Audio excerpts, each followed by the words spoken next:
at the Morton Arboretum that is in Lisle, Illinois, just west of Chicago. And joining me today is Todd Jacobson, who is the head of horticulture here. And Todd, thank you for letting us join you at your Arboretum. A little bit about the Morton Arboretum. Morton sounds like a familiar name that some of us might know from our household products. Can you tell us a little bit about the history? Absolutely. If you use table salt on your dinner table for dinner, it's likely been from Morton Salt Company in years past. And so the founder of the Arboretum, Joy Morton, that was his company, and this was back many years ago his estate, his summer estate. And so 1922 is when the Arboretum was founded, but previous to that he was here kind of as a summer getaway for him. So how did he get interested in trees? I mean, if he's making money off of salt, how did he get interested in trees? Well, his father, Sterling Morton, was a really big interest in trees, and actually he was really the founder of Arbor Day. And you guys have a beautiful display, a collection of woody specimens here. And what we're looking at over us right here, we're in your maze garden. Can you tell us a little bit about this beautiful maze garden? Yeah, absolutely. It's a fantastic garden we built back in 2003. So it's about 15 years old at this point.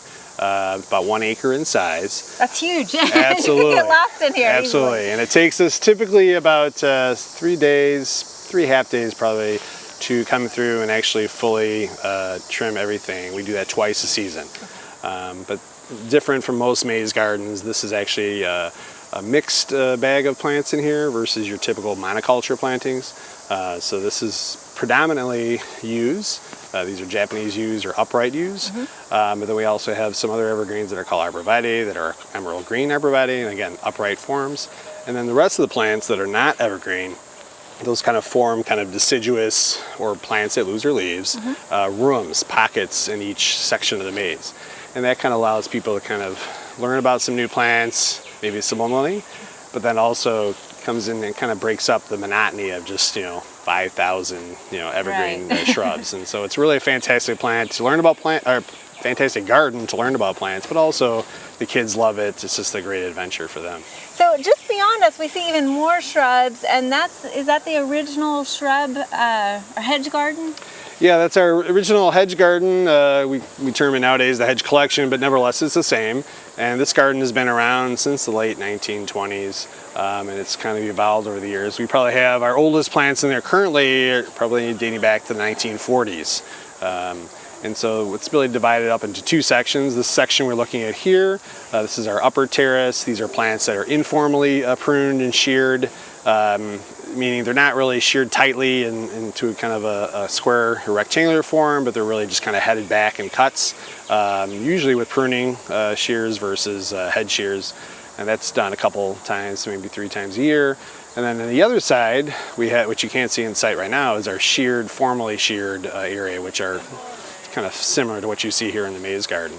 And then it's kind of divided in half with our knot garden or parterre, and that's a mixed bag of boxwood and floribunda crab apples. And that's a great collection for people to come and kind of get ideas that might work in their home in the Midwest here. Well, that's excellent. And I just have to mention, this is just one little aspect of Morton Arboretum. We could be here all week, but you have a large children's garden just nearby, and absolutely, you have several hundred acres, right? Yeah, we have actually 1,700 acres in total. Behind you is the children's garden, and that's 4 acres in size. Again, that was built a similar time frame. That was about 2005 it opened. Fantastic elements in there of gardens, as well as kind of a little bit more nature-esque settings. Kids can get into water streams, play around, look for tadpoles. There's all kinds of adventure in that garden, and these are just 2 small pieces in our 1,700 acre grounds that have a mixed bag of collections, natural areas. There's about 15 miles of hiking trails. There's a lot of great exhibits we have here.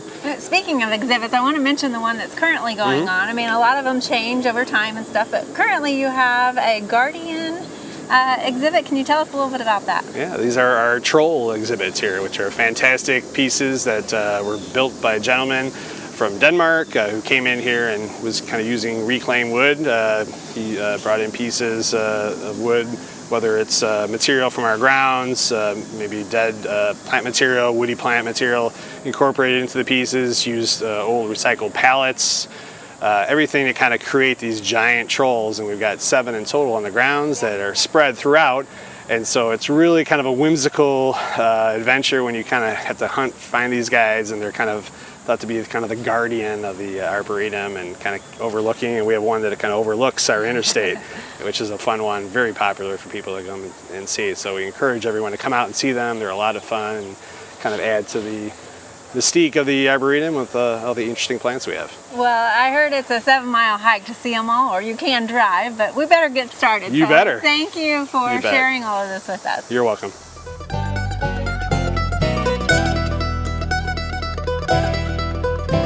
We hope you enjoyed this video. It's part of our Oklahoma Gardening YouTube channel. You can also find even more videos on our OK Gardening Classics YouTube channel. And join us on social media for great gardening tips, photos, and discussion.